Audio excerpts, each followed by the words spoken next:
Have you ever been paid through Deel and wondered how to get your money? So, you're in the right place. In this video, I'll show you how to cash out from Deel in 4 easy steps. Deel is a great way to get paid if you're working remotely. They support a variety of payment methods, including bank transfers, PayPal, and cryptocurrencies. However, cashing out from Deel can be a bit confusing if you're not sure what to do. That's why I'm here to help. Step 1. Go to your Deel dashboard. The first step is to log in to your Deel dashboard.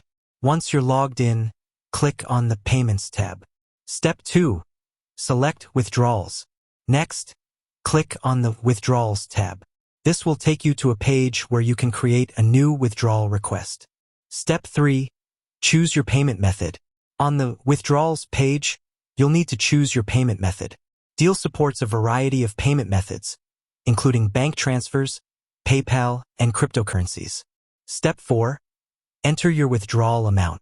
Once you've chosen your payment method, you'll need to enter your withdrawal amount.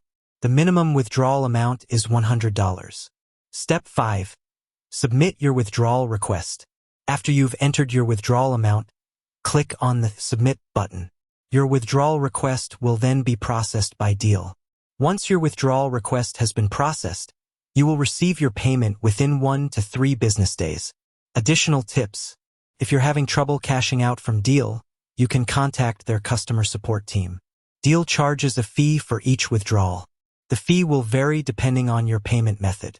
You can also use Deel to pay other people. That's all there is to it. Cashing out from Deel is easy and straightforward. If you have any questions, please leave a comment below.